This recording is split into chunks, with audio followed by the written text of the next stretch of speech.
Sa lahat. Ako'y kinuha ni Habibi, sabi ako do'y maglabas ng sama ng loob. Aray ko, hindi,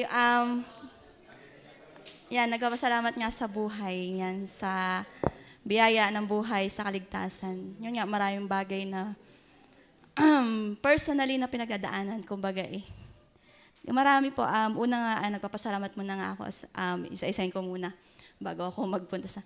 Yan, nagpapasalamat nga ako sa biyaya na buhay sa mga na nandito pa nga sa mundong ito. At yun nga, ako'y nagpapasalamat din kasi, ano ba? Nawala na yung pag...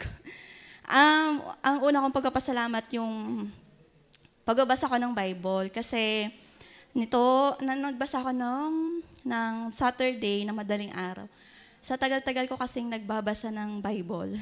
Kumbaga doon ko lang naranasan yung makapagbasa na parang nagbabasa ako ng kwento na napagtagna-tagna ko yung bawat chapter, napagtagna-tagna ko yung pangyayari, yung tao, yung persona.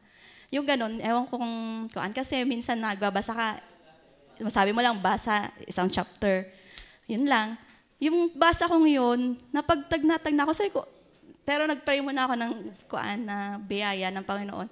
At ako'y natuwa kasi nung pagbabasa kong iyon, namnam ko, kitang-kita ko, parang ang liwanag.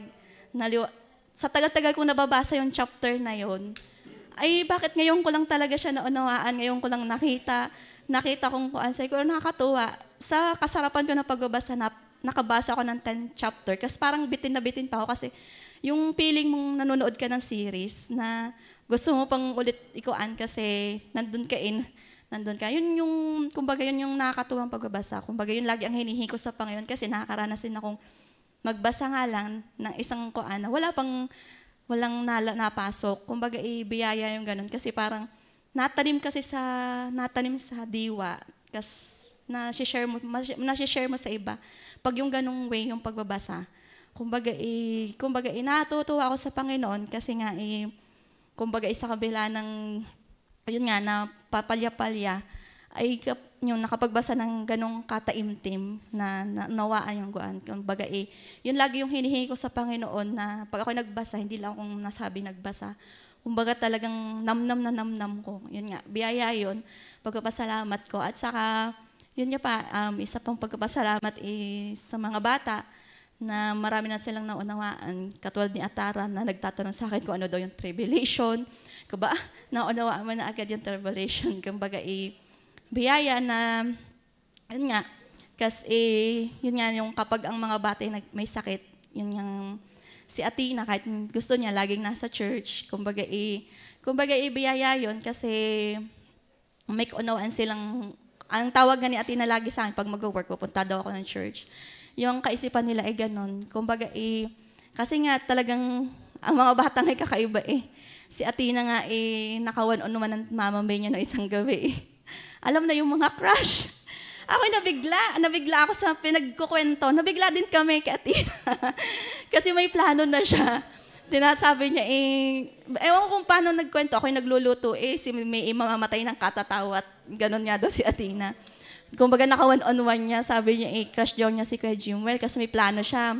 Pag papasok daw siya ng school, pupuntahan daw niya ang room ng kanyang crush.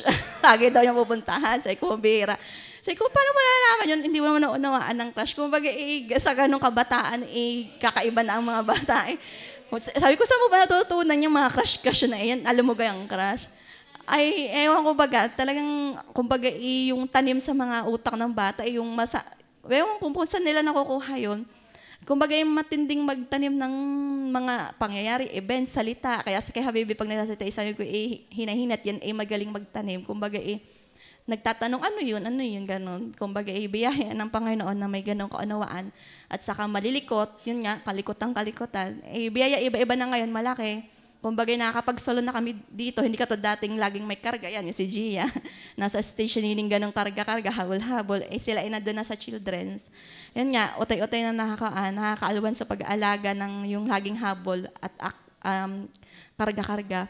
At saka, isa ko pang biyaya ay pagpasamat yung, kasi kanina nag-start pala ng sovereignty class. Hindi naman namin alam na doon kami. Ako ay kasi personally ay, kumbaga nasa rurok ng, baga marami akong personally na battle na pinagdadaanan na biyaya ng Panginoon ako'y tinutulungan na malampas, yung malampasan na nandun pa rin. Kumbaga agang-aga may negative. Kaya ako iyak ng iyak kanina sa sabi mo, madam, doon po tayo sa kuan. Kasi ko pang bihira, paano ko apply sa buhay ko yung klase namin iyon. Kumbaga yun. Kaya, kumbaga isang way din ng Panginoon na pagtulong sa akin yun. Kumbaga hindi ko naman akalain na nandun. Kumbaga nandito ako sa time na ito kasi kailangan ko ng, kumbaga ikaw ng Panginoon na kailangan mo to. Ganun. Kumbaga dinadala ko doon. Kaya yun nga, kumbaga hindi ko talaga hawak, kumbaga iyon nga, sabi nga ay hindi nga natin hawak, kumbaga sa Panginoon, kumbaga yun, kumbaga ako naman, alam ko namang sa Panginoon lahat, kumbaga kaya lang ako nagliligalig, hindi naman ako nagliligalig, kumbaga may gusto lang ako talagang matapos, yung mga utang.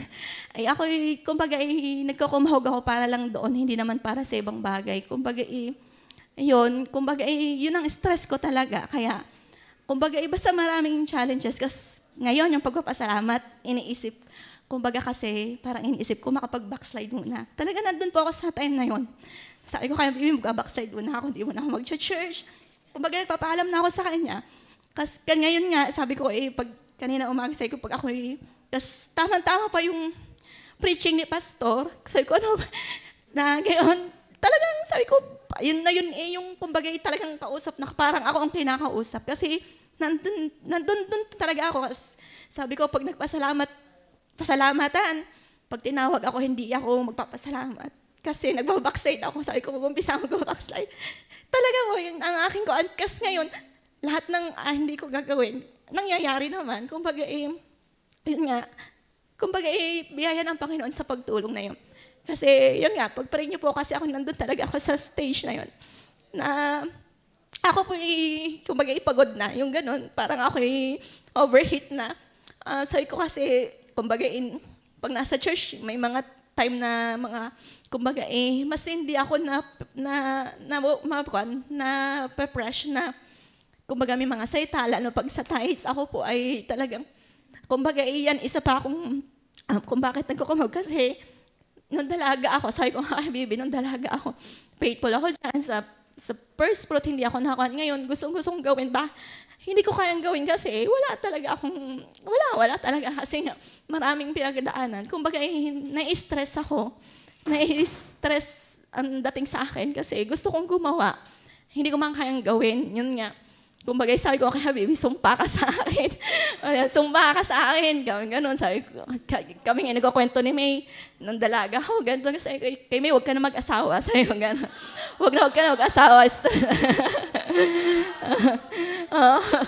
Sabi ko nga kumbaga, yun nga, talagang nandun ako sa battle na yun. Kaya, yun nga,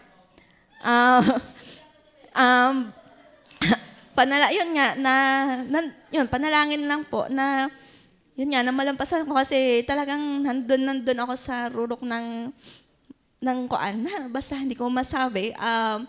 Kumbaga, wala din, sa asawa ko, hindi rin makapag-kuan kasi hindi naman kayo nag-uusap ng gawa ng parehas kami may trabaho. Pagdating sa bahay, gagawa ng bahay kasi siya tulog na. Yun no, nagigigil. Yun, wala ka, kumbaga yun nga, biyaya, yun, kaya sabi niya, so pag-aasawa nga talaga, kapag hindi mo inalagaan, mananawa ka talaga din. Yun nga, kumbaga, sabi, marami akong sinasabi, na tulong, lalo na sa spiritual. Kasi pag nga hindi kayo nagtulungan, talagang may isang ma-overhit, kumbaga ganun. At biyaya nga ng Panginoon kasi, kumbaga, ako'y give up na. Kumbaga, may mga way siya na binibigay para ako ay kausapin. Yun nga. Yung linggong ito, kumbaga, ang plano ko lahat kumbaga, binuwag na naman na, yun nga, na hindi ko hawak ang plano ko na Panginoon lang. Kumbaga, yun nga, basta mahirap kasi pag nandun ka sa way na, nandito ka sa, kumbaga, sa panahong ito, hindi mo masabi. Kumbaga, naiisip ko nga, sabi ni Bibi kanina, yung mga nangyayari dati, kumbaga sabi ko, biyaya din yung mga nangyari kasi nung mga bata kami, kung yung mga alam ng kwento namin, kumbaga nilagay na ako ng Panginoon doon. Kumbaga naging matibay din ako kasi kung halimbawa hindi ko naranasan pa isi-isi lang kaming no, yung nandito ako ngayon, siguro yung pangyayaring ito, wala na ako. Yung baga wala na. Hindi ka marunong lumaban. Kumbaga, yun, napapagtag-natag na mo. Kumbaga, weak na weak ka na. Yung bigay na bigay ka na, pero may mga pinakikita ang Panginoon na bakit ka ganyan? Bakit ka ganyan? Nandito naman ako, kumbaga gano'n. Yun ang biyaya ng Panginoon na, kumbaga, talagang, yung sa pula lahat, talaga yung kaninang mensahe. Kaya basta ako'y nagpapasalamat sa Panginoon. At yun nga, ay patuloy na makalaban. At talagang ang mundong ito ay, at lalo na ang personal, ang mundo, kumbaga, yun nga, nawa ay tuloy na magtuloy-tuloy. Yun lang po. Salamat po.